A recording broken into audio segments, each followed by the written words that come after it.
오늘 이 언약이 비전이 되게 하라 이런 제목으로 함께 말씀을 나누려고 합니다. 36장을 읽으면서 굉장히 좀 제가 고민을 많이 했습니다. 이거를 지나갈 것인가? 나눌 내용이 없으면 제가 또 없는 소리를 할 수도 없고 지나갈 것인가 아니면 나눌 것인가 고민을 했습니다. 뭐 고민해서 되는 게 아니라 나눌 게 없으면 패스하는 건데 좀 그 시간을 두고 좀 묵상하는 가운데 또 이렇게 나눌 수 있는 것들을 좀 발견해서 36장의 내용들을 가지고 좀 나누려고 합니다.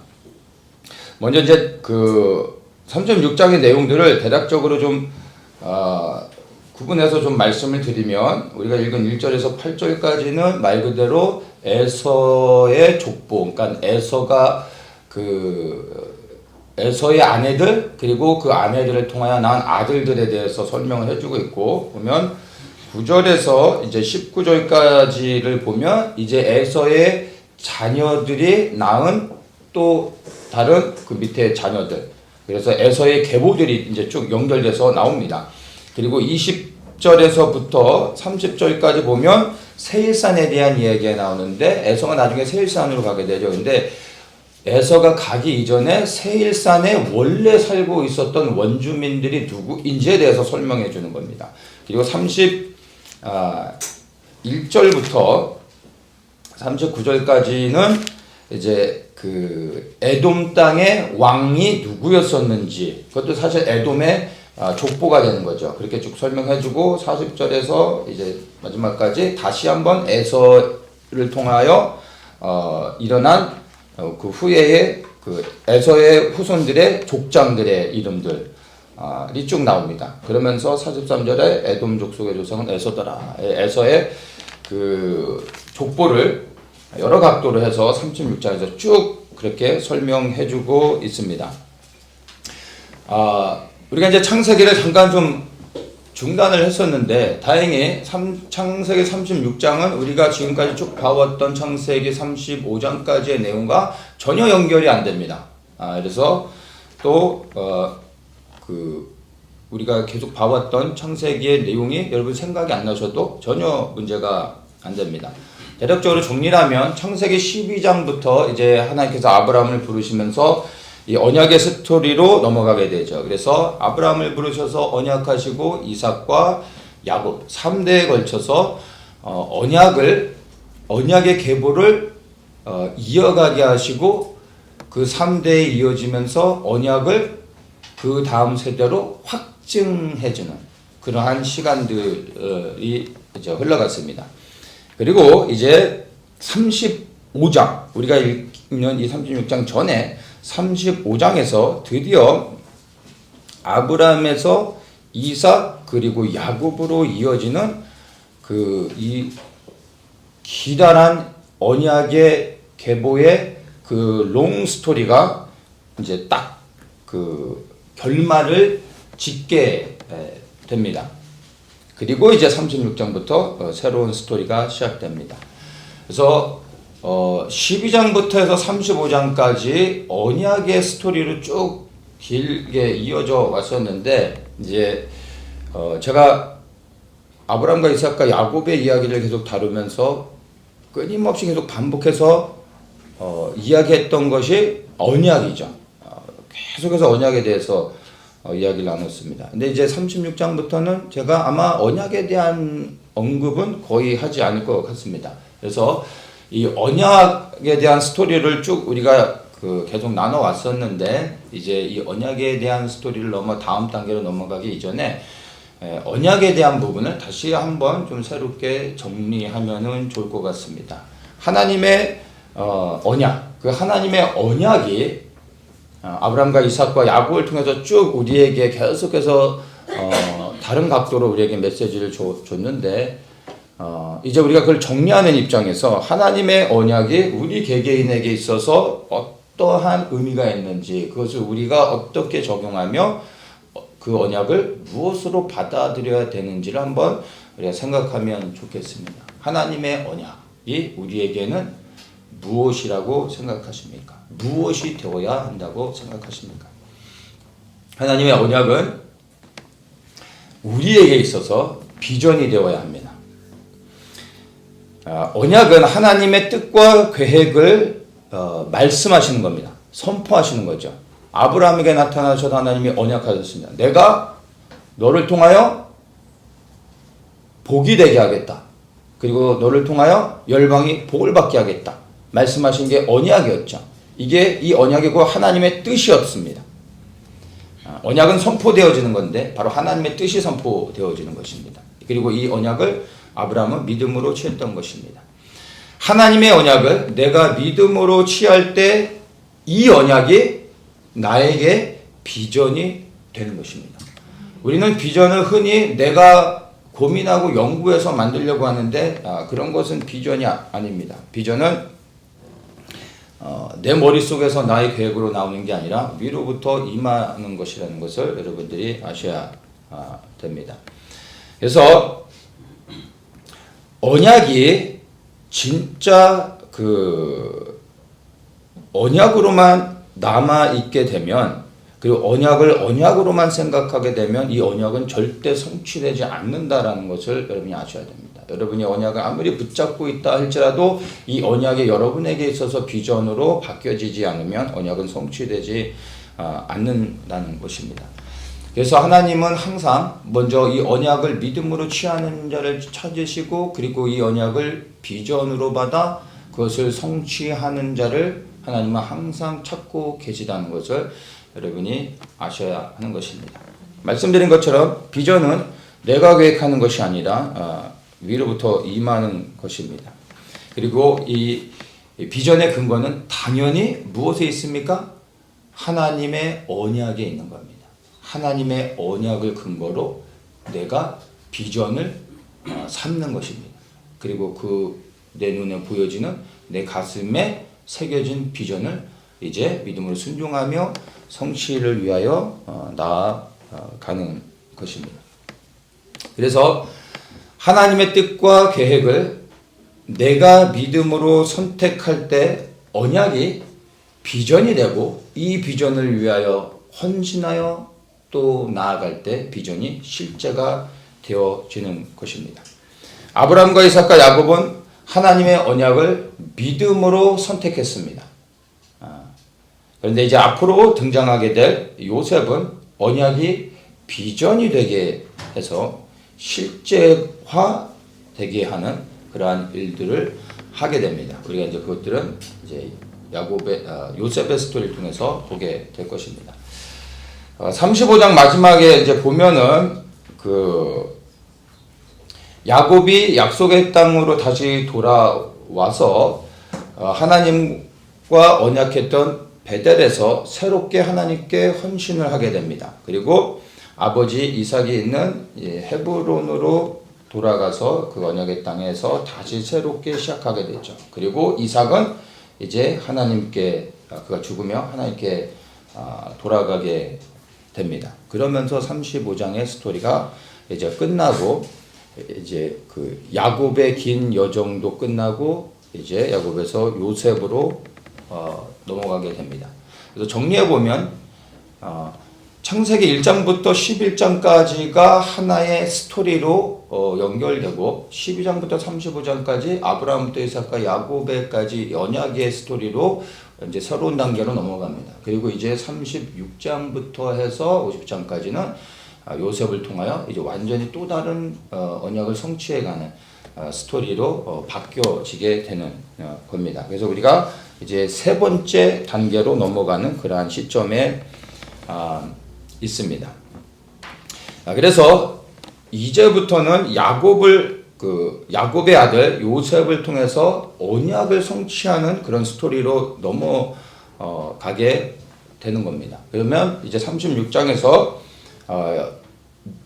정상적으로 보면 누가 등장해야 됩니까? 요셉이 등장해서 요셉의 스토리가 시작되어야 합니다. 그런데 요셉의 스토리는 37장부터 시작되어지고 뜬금없이 이럴 때 적절한 표현이 생뚱맞다라고 표현하면 될 것 같습니다. 생뚱맞게 갑자기 에서의 족보가 등장하게 됩니다. 그리고 도대체 왜 에서의 족보가 짧은 단락도 아니고 36장 전체에 걸쳐서 에서의 족보만 계속해서 언급하는데 이거 외에 어떠한 다른 이야기도 하지 않습니다. 자, 이럴 때 좀 곤란해지죠.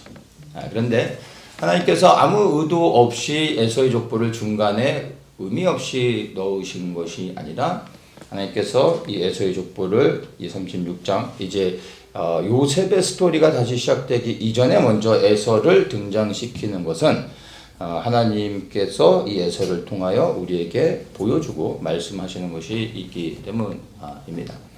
왜 36장에서 에서와 에서의 후손, 즉 에돔 족속에 대해서 언급하실까요? 우리가 이 부분을 좀 분명한 하나님의 의도가 있음을 생각하면서 한번 좀 살펴보기를 원합니다. 그래서 잠시 창세기의 관점에서 우리가 좀 벗어나서 그 스토리에서 좀 나와가지고 그 안에서 보는 것이 아니라 이미 우리는 창세기 스토리를 다 알고 있습니다. 그렇죠? 그러한 창세기 스토리를 알고 있는 관점에서 이렇게 완전히 창세기 스토리 바깥에서 창세기 전체의 스토리를 보는 관점으로 우리가 에서에 대한 스토리와 그리고 야곱의 후손들의 스토리를 우리가 함께 좀 보기를 원합니다. 자, 에서를 등장시키고 에서의 족보를 쭉 설명하시는 데는 분명한 의도가 있습니다. 뭐냐 하면 바로 야곱과 에서는 형제인데 사실은 서로 다른 길을 가고 있는 사람들인 겁니다. 그래서 야곱과 에서를 대조해서 명확하게 우리로 하여금 보게 하시는 겁니다. 야곱과 에서를 대조시켜 보게 하시는 것은 단순히 한 사람 한 사람이 아니라 야곱의 후손 이스라엘과 에서의 후손 에돔, 즉 이방 족속을 구분하여서 우리에게 보여주시는 겁니다. 야곱, 즉 이스라엘은 하나님의 언약을 취한 자입니다. 하나님의 비전을 가진 자들이라고 말할 수도 있겠습니다. 에서는 누굽니까? 하나님의 언약을 팔아버린 자, 비전을 버려버린 자라고 말할 수 있습니다. 야곱은 하나님을 섬기는 자였습니다. 그런데 에서는 하나님을 대적하는 자입니다. 야곱은 하나님의 언약을 성취하는 민족으로 일어나게 됩니다. 그런데 에서는 하나님의 언약을 회방하는 민족이 되어집니다. 야곱은 하나님의 축복을 받는 민족이 되어집니다. 그런데 에서는 하나님의 심판을 받는 민족이 되어집니다. 이거는 우리가 역사를 통하여 이스라엘의 그 모든 역사 속에서 우리가 발견하게 되는 것입니다. 자, 어떻게 시작하였는지를 우리가 보게 되면 결과도 분명하게 우리가 볼 수가 있습니다. 즉 다시 얘기해서 언약을 따라가면 축복을 받게 되고요. 언약을 떠나면 심판을 받게 된다는 것을 명확하게 볼 수가 있는 것입니다. 야곱의 후손을 통해서 이스라엘 민족이 세워지기 전에 먼저 에서의 후손을 통해서 민족을 세우게 하시고 번영을 누릴 수 있도록 하나님이 축복해 주셨습니다. 그 다음에 하나님께서 어떻게 이스라엘 민족을 다루시며 하나님께서 그들을 세워가시며 뜻을 이루시는지, 그리고 그 이스라엘 민족과 함께 에돔 족속을 하나님께서 어떻게 다뤄가시는지를 우리에게 보여주시기 위해서 먼저 에서를 등장시키시고 이 에서가 큰 민족을 이루시는 것을 여기서 우리에게 먼저 언급하시는 것입니다. 자, 그래서 이제 이 36장에서는 아무런 이 메시지를 우리에게 전달해 주고 있지 않지만 우리는 이 에서의 스토리, 그리고 에서의 후손을 통하여 생겨나는 에돔 족속의 그 스토리들을 우리가 이제 다 모아가지고 이제 야곱과 비교하면서, 즉 이스라엘과 비교하면서 이 창세기 36장에서 에서를 우리에게 언급하시며 보여주시는 이유들을 하나하나 살펴보도록 하겠습니다. 먼저 이제 2절을 잠깐 보면은 이 에서가 가나안 여인들, 이방 여인들과 결혼하는 이제 스토리를 먼저 언급하십니다. 그래서 에서가 왜 하나님의 언약을 받아 장자로서의 그 사명을 감당하는 자로 세워질 수 없었는지에 대해서 먼저 명확하게 말씀을 다시 해주는 겁니다. 족보를 통해서 2절에 에서가 가나안 여인 중, 그리고 헷 족속 중에, 히위 족속 중에, 또 3절에 보면 이스마엘의 딸, 이렇게 해서 어떤 여인들을 취했는지를 언급해주고 있습니다. 다 누구입니까? 한마디로 이방 여인들이라는 것입니다. 자, 그것은 무엇을 얘기합니까? 이방 여인을 취하는 자가 하나님의 언약을 이어갈 수 없음을 분명히 얘기해 주는 것입니다. 왜 에서가 하나님의 선택을 받지 못했는지에 대해서 족보를 통해서 우리에게 말씀해 주고 있는 것입니다. 그리고 8절에 보면은 이에 에서 곧 에돔이 세일산에 거하니라. 에돔이 하나님의 언약의 땅을 떠나 이제 요단을 건너 세일산으로 지금의 요르단 지역으로 넘어가는 것을 볼 수가 있습니다. 자, 에서가 하나님의 언약을 버렸더니 그의 발걸음이 언약의 땅을 떠나게 되는 것을 보게 됩니다. 여러분, 아무리 혈통적 장자라 할지라도 그가 구별된 삶을 살지 않고 만약 언약을 버린다면 결국에 하나님을 떠나게 되고 하나님으로부터 택함을 받지 못하게 된다는 것을 우리에게 말씀해 주고 있는 것입니다. 하나님께서 왜 에서를 장자로 태어나게 하시고 왜 차자인 야곱에게 언약을 계승하게 하셨을까? 우리가 질문들을 하지만 여기에는 분명한 하나님의 기준을 가지고 그가 이렇게 그 자격을 얻지 못했음을 우리는 분명하게 보는 겁니다. 이것이 우리에게 주시는 하나님의 경고가 있습니다. 여러분, 우리가 아무리 구원받은 그리스도인이라 할지라도 만약 에서와 같은 삶을 우리가 살아간다면 하나님의 택하심을 받지 못하고 우리 또한 버려질 수 있다라는 것을 여러분이 분명하게 기억을 하셔야 됩니다. 우리는 다 하나님의 사랑과 은혜를 통하여 구원받은 자들입니다.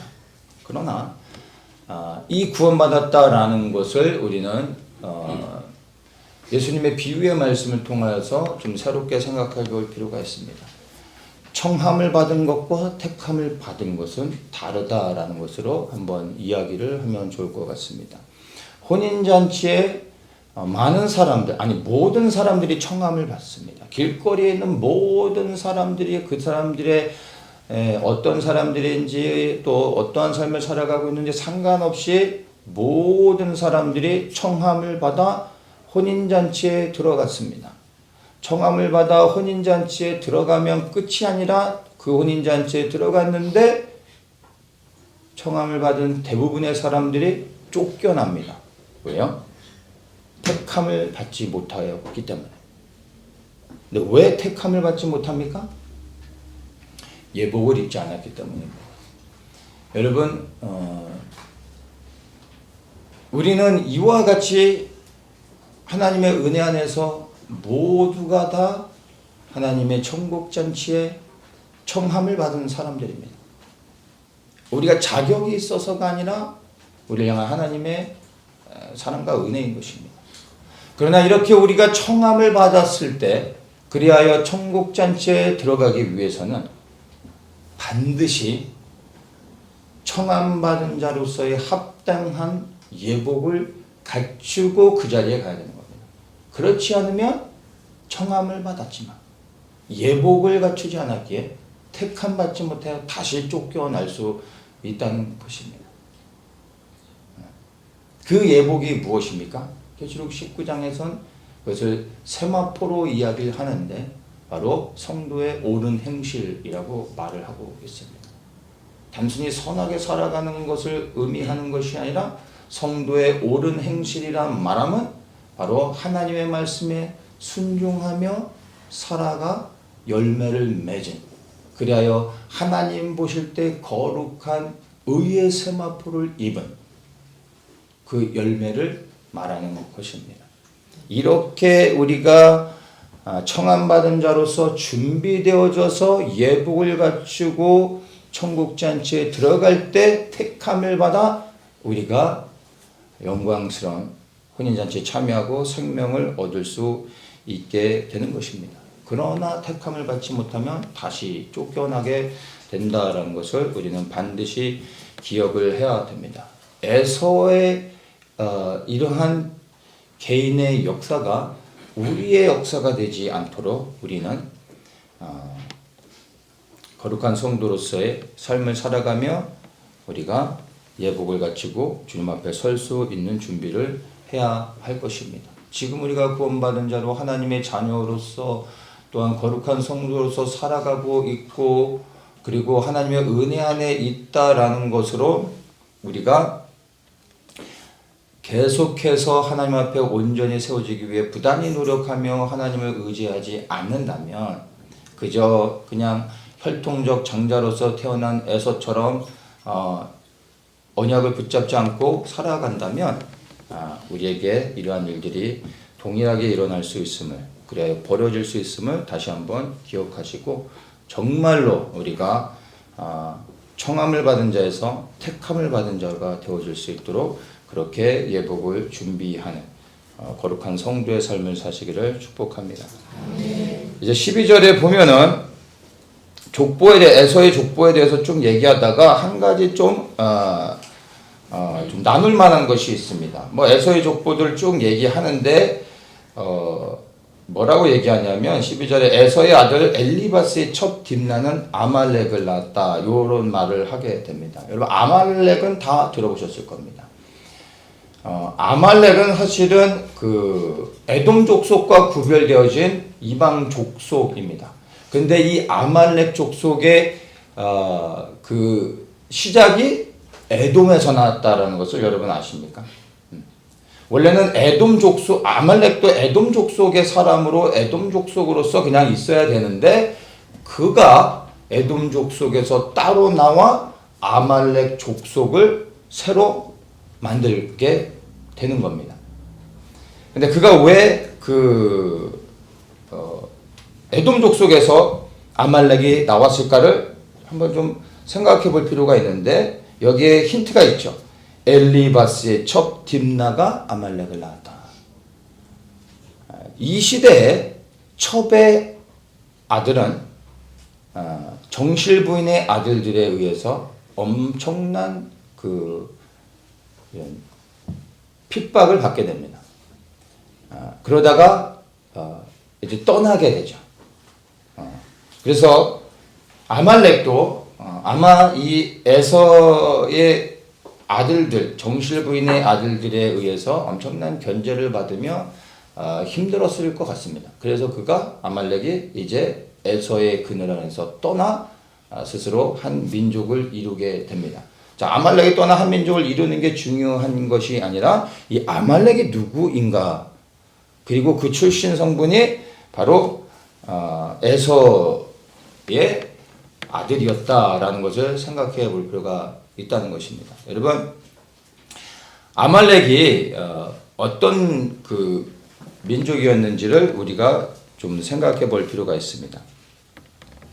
아말렉은 이스라엘 백성들이 출애굽하여 이제 광야의 여정을 시작할 때 처음으로 이스라엘 백성을 뒤에서 그것도 이제 이렇게 대열에서 이탈되어져서 이렇게 좀 떨어진 연약한 자들, 어린아이들 이러한 사람들을 뒤에서 공격했었던 이방 민족입니다. 이스라엘 백성을 출애굽한 이스라엘 백성을 가장 먼저 공격하여 이스라엘 백성을 진멸하려고 했던 첫 번째 민족이 아말렉이었던 겁니다. 싸울 준비가 되지 않은 아직 하나님이 보실 때는 어린 나이와 같은 연약한 자들을 제일 먼저 찾아와 몰살시키려고 했던 민족이 바로 아말렉 족속이었던 것입니다.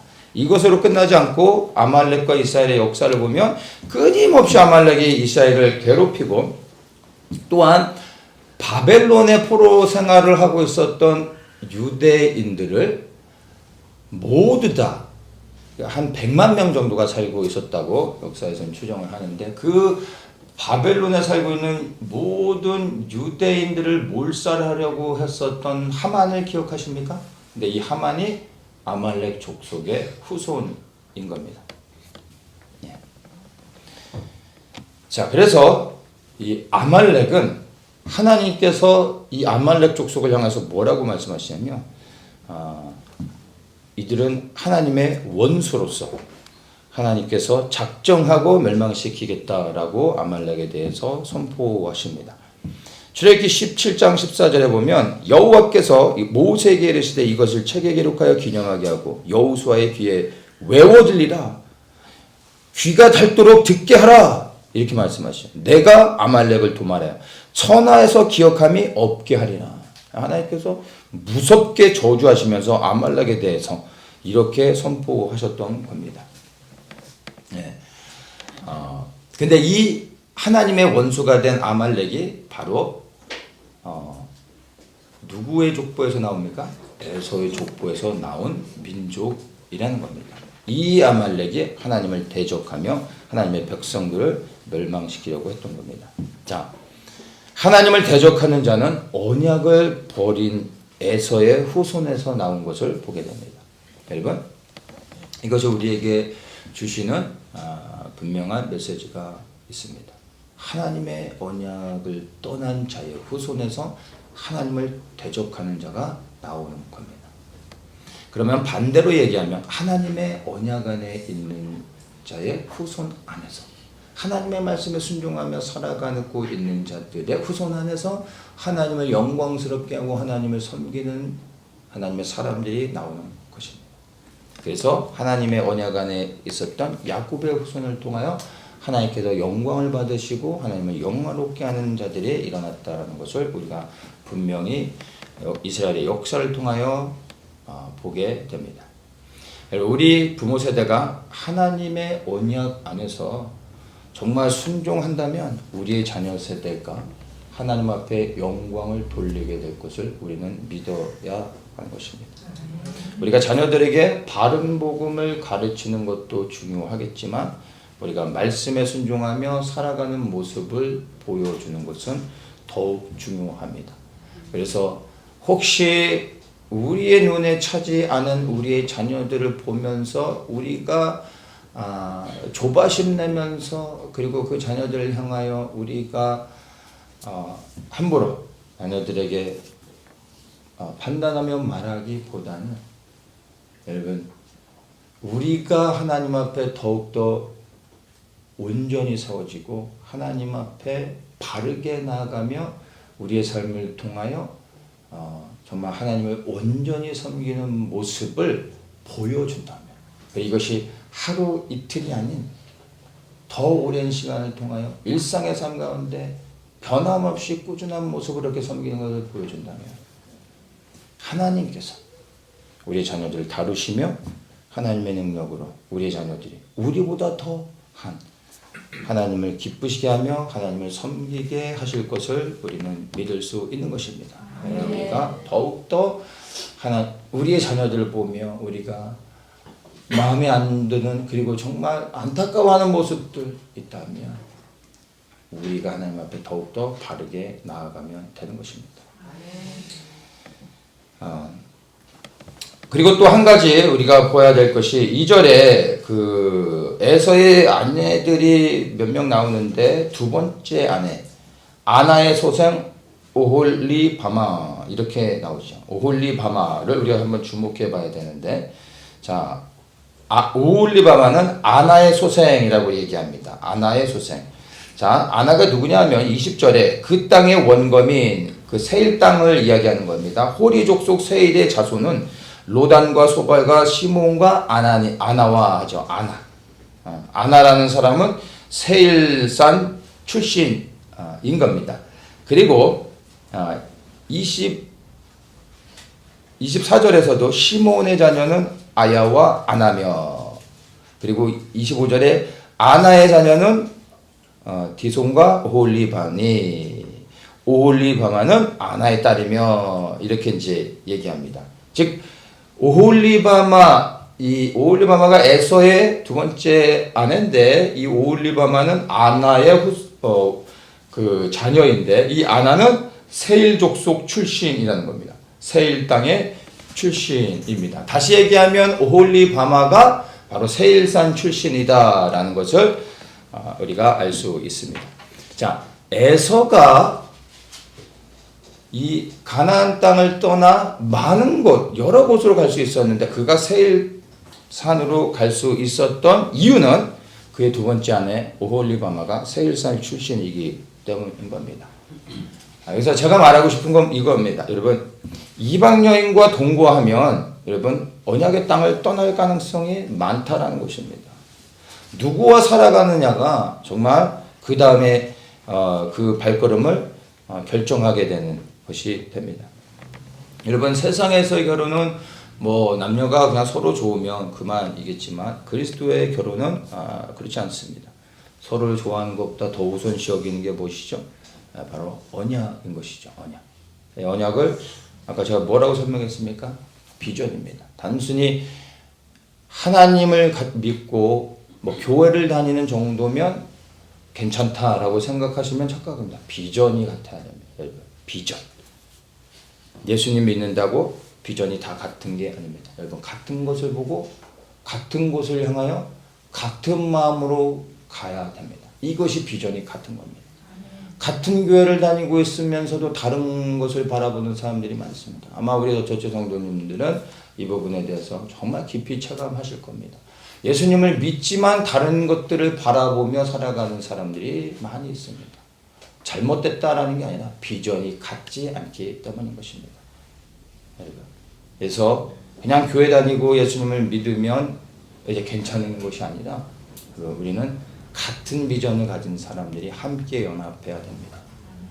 우리 그리스도인들의 결혼은 그냥 같이 사는 게 좋기 때문에 더 유익함이 많기 때문에 혼자는 힘들기 때문에 외롭기 때문에 막 이런 것이 아니라 우리 그리스도인들의 결혼을 통하여서 남녀가 연합하는 첫 번째 가장 중요한 이유는 바로 하나님의 뜻을 이루는 동역자들로서 서로가 하나님의 뜻을 이루는 돕는 자들로서 함께 세워지며 이 땅에 그 가정을 통하여 하나님이 기뻐하시는 거룩한 교회를 세우는 것이고 가정의 교회가 되는 것이고 그 교회를 기준으로 하여 이제 하나님의 뜻 안에 함께 연합하여 순종해 가기 위한 것입니다.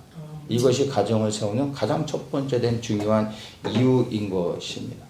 같이 벌어가지고 집을 사기 위해서 결혼하는 것이 아니라 하나님의 뜻을 함께 연합하여 이루어가기 위한 것임을 기억하시기를 바랍니다. 43절에 이제 끝날 때 보면은 에돔 족속의 조상은 에서더라 그러면서 이 긴 에서의 족보를 쭉 설명하다가 마지막은 다시 한번 에서가 모든 에돔 족속의 시작이다라는 것을 이렇게 언급하며 끝납니다. 자, 에서가 에돔 족속의 조상임을 다시 한번 강조하며 밝히는 이유가 있습니다. 첫 번째 그 이유가 뭐냐면 하나님의 그 언약의 성취를 보여주기 위해서 얘기하는 겁니다. 창세기 25장 23절에 하나님께서 이렇게 말씀하셨습니다. 이제 그 에서와 야곱이 태어날 때 하나님이 이렇게 말씀하십니다. 여호와께서 그에게 이르시되 두 국민이 내 태중에 있구나. 두 민족이 내 복중에서부터 나누이리라. 이 족속이 저 족속보다 강하겠고 큰 자는 어린 자를 섬기리라. 하나님이 말씀하신 겁니다. 이 말씀이 성취되는 것을 보여주시는 것입니다. 뭐라고 말씀하셨습니까? 두 민족이 나타날 것이다. 두 민족이 세워질 것이다. 단순히 두 아이가 아니라 이들이 민족이 될 것이다 라고 말씀을 하십니다. 그리고 에서가 정말로 에돔 족속 한 민족을 이루었음을 바로 이 창세기 36장을 통해서 분명하게 다시 한번 짚고 넘어가며 내가 이 약속을 이루었다라는 것을 보여주시는 부분이 됩니다. 자, 하나님께서 이삭의 배다른 형제 이스마엘에게도 한 민족을 이루게 하시고 그가 언약 안에 있는 자는 아니지만 하나님께서 아브라함의 자녀이기 때문에 여전히 축복해 주셨던 것을 우리가 알고 있습니다. 그래서 비록 에서가 하나님의 언약을 버린 자지만 여전히 그가 이삭의 자녀이고 하나님께서 에서를 사랑하고 계신다라는 것을 여러분이 아셔야 됩니다. 하나님을 우리의 수준에서 생각하시면 안 됩니다. 우리는 에서와 같은 자를 보면 너가 하나님의 언약을 떠났어? 우리가 만약 하나님의 입장이면 넌 끝이야. 내가 이제 너한테 어떻게 하는지 봐봐 하면서 우리는 에서를 정말 비참하게 만들면서 하나님께서 그냥 단칼에 잘라버리고 더 이상 쳐다보지 않고 그 인생이 무너지게 할 것처럼 생각한다면 오산입니다. 하나님은 우리와 성품이 다르신 분입니다. 하나님은 사랑이십니다. 여전히 언약을 떠났지만 그러나 하나님은 그에게 기회를 주기 원하시고 여전히 사랑하시며 그래도 다시 언약으로 돌아올 수 있다면 받아주기를 원하시는 사랑의 하나님이십니다. 그리하여 여전히 에서를 향하여 한 민족을 이루며 그에게 축복해 주시고 그리고 언약 백성 이스라엘과 함께 연합하여 하나님을 섬길 수 있는 기회를 주시고 있음을 우리는 기억을 해야 되는 것입니다. 자, 두 번째가 큰 자가 어린 자를 섬기리라 말씀하셨습니다. 근데 이 말씀 또한 성취되는 것을 우리에게 말씀해 주고 있는 것입니다. 이것이 이제 역사 속에서 보면 나중에 이제 성취가 됩니다. 신구약 중간사라고 해서 성경에서 언급하지 않고 있는 한 400년의 역사가 있는데 그 기간에 여러분 이제 한우카 몇 번 얘기하고 이랬었는데 이제 성경 속에서는 그 유대인들이 지키는 절기 수전절이라고 있는데 그 한우카 스토리에 보면은 그 이제 마카비 가문이 나오죠. 이 마카비 가문이 이제 그 이제 반란을 일으켜서 헬라 제국과 싸워서 예루살렘을 다시 탈환하는 그런 역사가 있는데 이 마카비 가문이 나중에 이제 그 하스몬 왕조가 됩니다. 이스라엘의 왕조가 되어집니다.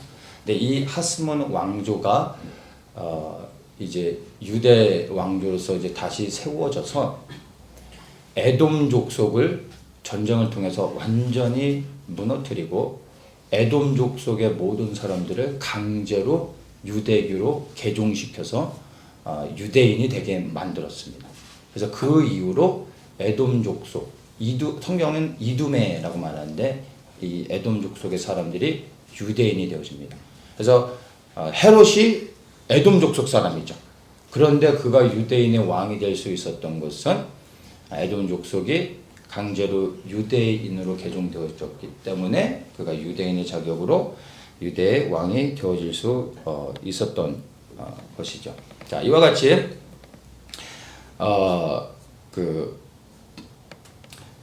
하나님께서 사실은 에돔 족속을 복을 주시면서 민족이 되게 먼저 큰 민족을 이룰 수 있게 해주신 이유는 그가 야곱의 형제로서 야곱을 돕는 자로 세우시기 위해 먼저 축복해 주셨던 것입니다.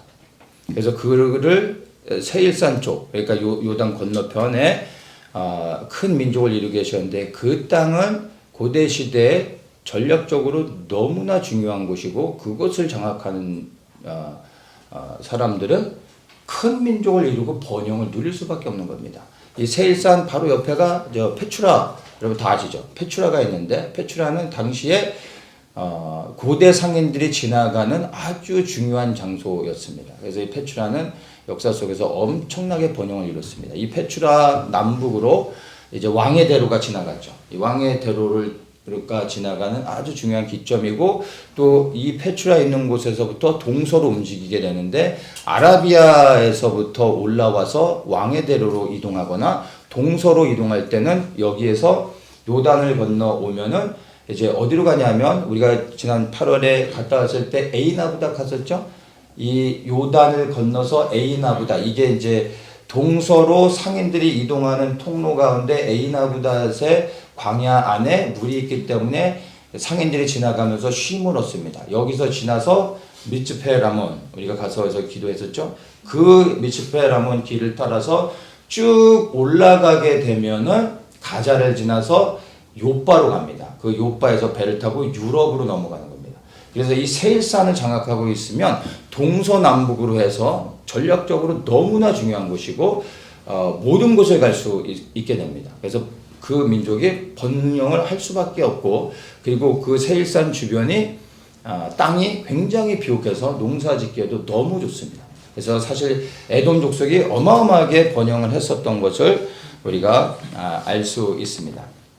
자, 그런데 그렇게 해서 에돔 족속이 이스라엘의 그 요단 건너 동편에 그 전략적으로 중요한 곳을 딱 차지하고 이스라엘을 돕는 형제국가로서 견고히 세워져서 방패 역할을 해줬다면, 그 동쪽에서부터 가나안 땅 이스라엘 백성들을 침략하려고 하는 외부의 세력들을 막아주는 역할을 하게 되는 거죠. 하나님께서 그들을 축복해 주셔서 번영하게 해주신 것이 바로 언약은 떠났지만 하나님의 언약 백성과 함께 연합함으로 언약의 축복을 누리게 하려고 하는 하나님이 여전히 사랑하시는 선하신 하나님의 계획이 있었던 것입니다.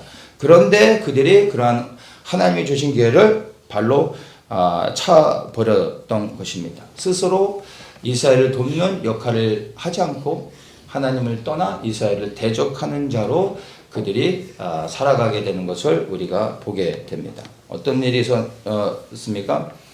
출애굽한 이스라엘 백성들이 사실은 이제 그 하나님의 말씀을 따라 가나안 땅으로 들어가려고 이제 그 밑에부터 쭉 올라와서 미츠페라몬까지 와서 미츠페라몬에서 요단을 건너 이제 왕의 대로로 해서 올라가서 가나안 땅을 내려오려고 했던 겁니다.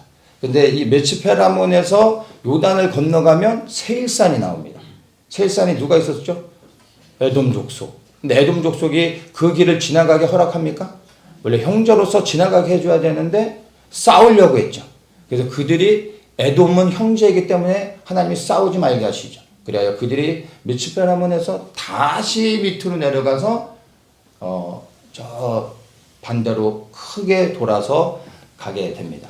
그러니까 에돔 족속이 이스라엘과의 그 첫 만남부터 이스라엘 돕는 자가 아니라 이스라엘을 대적하는 자가 되어졌습니다. 그리고 끊임없이 이스라엘이 적대국이 되어서 계속해서 전쟁을 하는 것을 우리가 보게 됩니다. 그리고 헤롯이 에돔 족속의 후손이라고 말씀드렸죠. 예수님을 죽이려고 했었던 사람이죠. 하나님을 대적하는 민족이었습니다.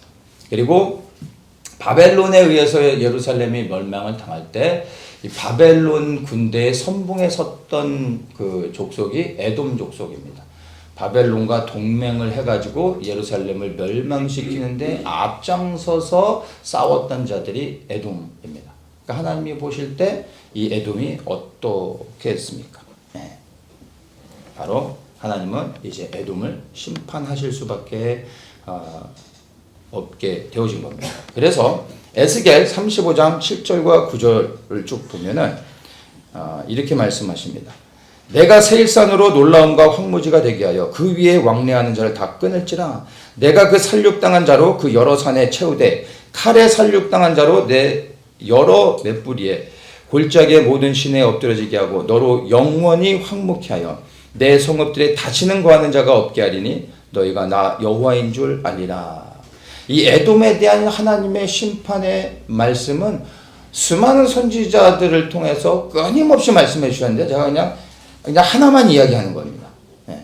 그리고 또 오바댜 선지자가 에돔의 멸망에 대해서 예언을 했는데 단순히 멸망을 예언한 것이 아니라 그들이 왜 멸망을 당해야 하는지에 대한 이유도 설명해 주고 있습니다. 오바댜 10절에 보면 내가 내 형제 야곱에게 행한 포악을 인하여 왜 멸망당한지 분명하게 말씀하죠. 수욕을 입고 영원히 멸절되리라. 21절에 구원자들이 시온산에 올라와서 에서의 산을 심판하리니 나라가 여호와께 속하리라. 이렇게 해서 하나님께서 에돔에 대한 심판을 정하시고 에돔이 이제 무너지고 그리하여 큰 자가 작은 자를 섬기는 에돔이 이제 완전히 유다족 속에 속하게 되는 것들을 역사 속에서 보게 되고 하나님의 말씀이 성취되는 것을 우리가 이제 역사를 통해서 분명하게 확인할 수 있습니다. 자, 에돔이 이스라엘보다 먼저 민족을 이루고 번영을 누렸음에도 불구하고 그 끝은 무엇입니까? 결국 멸망을 당하게 됐다는 것입니다. 그리고 궁극적으로 약속의 땅을 차지하고 하나님의 축복을 받은 민족은 이스라엘이 되었습니다. 여러분, 먼저 앞서갔다고 해서 끝이 아니라 여러분, 최종적으로 이기는 자가 정말 승리하는 자임을 우리는 분명히 알 수 있는 것입니다. 당장의 하나님의 축복을 내가 누리지 못하고 만지지 못하고 보지 못한다고 해서 여러분 낙심할 필요가 없는 것입니다. 중요한 것은 지금 내가 하나님의 언약을 믿으며 그 언약을 붙잡고 내가 그 언약 위에 견고히 서 있는지를 점검할 필요가 있습니다. 만약 이것만 확인된다면, 그리하여 내가 이 언약 위에서 믿음으로 끊임없이 행하여 살아간다면 언제인지는 모르지만 반드시 언약 위에서 믿음으로 행한 열매를 반드시 때가 되면 맺게 될 겁니다. 왜냐하면 우리의 언약의 하나님은 살아 계시기 때문입니다. 당장에 보지 못하는 것으로 인해 조바심 내지 마시고 믿음으로 끊임없이 계속해서 나아가시기를 축복합니다. 아멘. 내가 하나님의 언약 안에서 주님을 신뢰하며 믿음의 길을 계속해서 걸어간다면 결국에 이스라엘이 하나님의 언약 안에서 축복을 받는 것을 우리가 보았듯이 반드시 우리도 그런 하나님의 선하심을 경험하게 되어질 것입니다. 말씀을 좀 정리하면 36장은 에서의 족보에 대해서 말하고 있습니다. 그리고 우리는 이 에서의 족보가 우리에게 어떠한 영적 의미를 주고 있는지도 우리가 보았습니다. 세상에서는 우리가 딱 두 부류의 사람으로 나눌 수 있습니다. 이 에서의 스토리를 통해서 언약 안에 있는 자 그리고 언약 바깥에 있는 자, 딱 두 부류로 나눠지는 겁니다. 우리는 그리스도를 통하여 하나님의 언약 안에 들어갈 수 있게 되었습니다. 그리고 하나님의 언약 안에 있는 자들이라 믿습니다.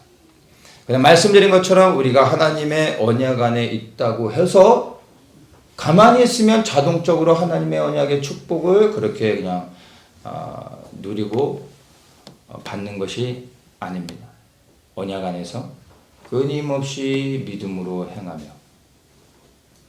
그리고 언약 안에서 순종하며 살아가야 언약의 복을 누릴 수 있다는 것을 우리는 분명히 기억을 해야 됩니다. 하나님의 언약을 믿음으로 취하여 나의 비전이 되게 해서 그 비전을 따라 내가 움직일 때 이 언약이 실제가 되어지고 그리고 내 삶 속에 이루어지게 되는 것을 기억해야 됩니다. 언약이 언약으로 남아있으면 안 되고 언약이 내게 비전이 돼서 이 비전 때문에 내가 움직여줘야 된다는 겁니다. 살아가야 된다는 것입니다. 그리고 하나님이 이 비전을 향하여 나아가고 있는 우리의 삶 속에 간섭하시며 그분의 능력으로 우리와 함께 하시고 그 뜻을 이루어 가시는 겁니다. 그런데 이 비전이 하나님의 비전이 나의 비전이 되어 내가 순종할 때 하나님의 비전을 이루기 위하여 하나님이 우리와 함께 하시며 그분의 뜻을 이루시기 때문에 우리는 이 하나님의 비전을 나의 비전으로 삼고 믿음으로 순종하며 나아가면 결코 실패할 수 없다는 겁니다. 왜요? 하나님이 우리와 함께 하시며 그분의 뜻을 이루기 때문에 실패할 수 없게 되는 겁니다. 반드시 이 비전의 성취를 우리는 보게 되는 것입니다. 말씀드린 것처럼 하나님은 언약을 자신의 비전으로 품는 자를 통하여 언약을 성취해 가십니다. 그리고 앞으로 우리는 이제 요셉의 스토리를 통해서 하나님의 언약을 자신의 언약으로 자신의 비전을 품고 성취해가는 그 요셉의 이야기들 하나하나 보게 될 것입니다. 하나님을 대적하는 에서의 영적 후손이 아니라 하나님의 비전을 성취해가는 야곱의 영적 후손이 되시길 다시 한번 축복합니다. 그래야 하나님의 언약이 여러분 개개인에게 있어서 여러분의 비전이 되시기를 다시 한번 축복합니다. 아멘. 말씀은 이것으로 사실 끝났습니다. 그런데 제가 이 말씀을 묵상하면서 한 가지 더 좀 이 말씀과 상관없이 하나 더 좀 나누고 싶은 것이 있습니다. 야곱과 에서를 대조해서 제가 이렇게 좀 묵상하고 보면서 조금 다른 관점으로 생각을 해보았습니다. 그리고 이것을 우리 개개인에게 좀 적용해 보면 좋을 것 같습니다. 야곱과 에서를 대조하면서 제가 좀 생각하게 된 건 뭐냐면, 사실 우리 안에 야곱과 에서가 공존한다는 겁니다. 이해되십니까? 우리는 항상 야곱의 삶을 살기를 원하지만, 그렇게 야곱의 삶을 살기 원하는 내 안에 사실 에서도 있다라는 것을 발견하게 됩니다. 그리고 그것을 아셔야 됩니다. 우리가 부활의 온전한 몸을 입기 전까지는 우리 안에 육신의 연약함으로 인하여서 우리 안에 끊임없이 육신의 정욕을 따라 하나님의 뜻이 아닌 육의 생각으로 하나님과 상관없는 삶을 살아가려고 하는 내가 있다라는, 즉 에서가 있다라는 것을 여러분 깨달아야 하는 것입니다. 우리가 예수를 믿고 구원받았음에도 불구하고 새로운 피조물이 되어졌음에도 불구하고 그 주님이 다시 오셔서 부활의 온전한 몸을 입어야 되는 이유가 바로 여기 있습니다. 왜요? 부활의 온전한 몸이란 영과 혼과 육에 완전히 새로워진, 더 이상 타락하지 않은 온전히 새롭게 회복되어진 육신까지 있게 되어질 때 이제 더 이상 우리 안에 에서는 사라지고 오직 하나님을 기뻐하며 하나님께 영광 돌리는 삶을 살아갈 수 있게 되는 겁니다. 그래야 우리는 정말 주님의 다시 오심을 소망하며 부활의 온전한 몸을 입기를 간절히 구해야 되는 겁니다. 그 전까지 우리는 여전히 우리 안에서 에서와 야곱의 싸움이 있다라는 것을 아셔야 하는 것입니다. 전도서 7장 20절에 선을 행하고 죄를 범치 아니하는 의인은 세상에 아주 없느니라 라고 말합니다. 이런 말씀보다 이것을 생각할 때 바울의 고백이 떠올랐습니다. 이 바울의 고백을 나누겠습니다. 바울이 뭐라고 이제 이야기를 하냐면 7장 로마서 7장 21절부터 제가 읽겠습니다.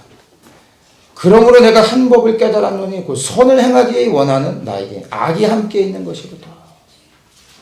내가 선을 행하기 원하는데 하나님의 뜻을 순종하기 원하는데 그런데 내게 악이 함께 있다.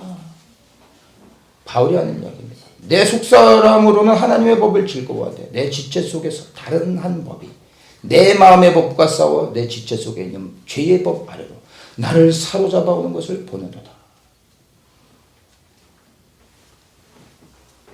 바울이 자신 안에 있는 선과 악을 함께 발견하게 되면서 혼란스러워하면서 그가 24절에 이렇게 고백합니다. 오호라 나는 공고한 사람이로다. 이 사망의 몸에서 누가 나를 건져내냐.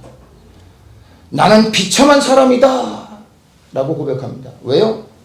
내 안에 선이 있을 뿐만 아니라 또한 악이 있음을 발견한다. 스스로를 비참하게 여겼던 겁니다. 근데 그의 고백이 여기서 끝나지 않습니다. 25절 우리 주 예수 그리스도로 말미암아 하나님께 감사하리로다. 이 고백이 무엇입니까? 비참함으로 끝나지 아니하고 하나님께 감사하고 있다라는 것은 무엇을 의미합니까?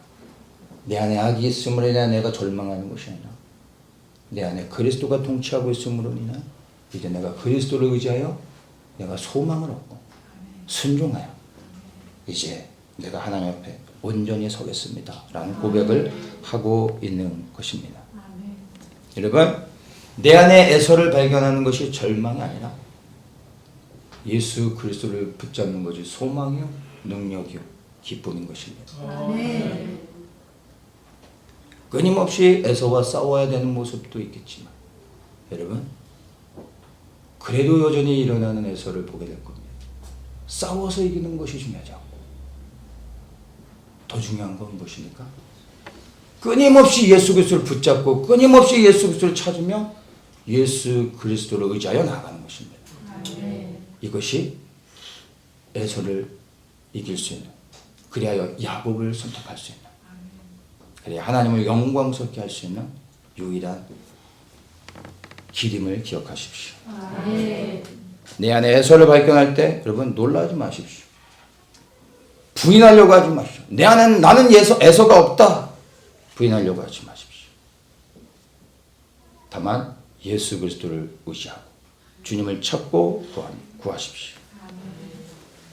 날마다 내 안에서 야곱과 에서를 끊임없이 동시에 대면할 때 여러분 그리스도를 의지하여 야곱을 선택하며 나아가는 것입니다. 주님이 함께 하시며 우리를 인도하실 것입니다. 근데 이 야곱을 선택한다는 것이 실제적으로 무엇입니까? 아까 말씀 나눴던 것처럼 하나님의 언약을 나의 비전으로 삼고 믿음으로 행하는 것입니다. 그럴 때 주님께서 우리와 함께 하시며 그분의 뜻을 이루어 주실 것입니다. 기도하겠습니다. 좋으신 하나님 감사합니다. 에서의 족보를 통하여 우리에게 하나님이 이스라엘 백성과 에돔 족속 가운데 어떻게 행하셨는지를 보게 하여 주시고 언약 안에 순종하며 살아가는 하나님의 백성들을 하나님께서 지키시고 인도하시고 하나님의 언약을 떠난 자들에게 하나님이 심판하시는 하나님의 말씀을 분명하게 다시 한번 보았습니다. 우리 한 사람 한 사람이 하나님의 언약 안에 있는지 자칫 한번 돌아보게 하시고 이 언약이 언약으로 남겨져 있는 것이 아니라 이제 하나님의 언약이 하나님의 뜻과 계획이 나의 비전이 되게 그것을 믿음으로 취하는 저희들 되게 하시고 하나님의 언약이 나의 비전이 되고 이 비전을 따라 나의 삶이 움직이게 하시고 나의 삶이 행동하게 해주셔서 비전을 성취하여 하나님을 기쁘시게 하는 자 되게 하여 주시옵소서. 이 비전이 세워질 때 하나님의 비전이 이루어질 수 있도록 성령 하나님 역사하시고 임하여 주셔서 하나님의 영광을 나타내 주시옵소서. 예수 그리스도의 이름으로 기도합니다.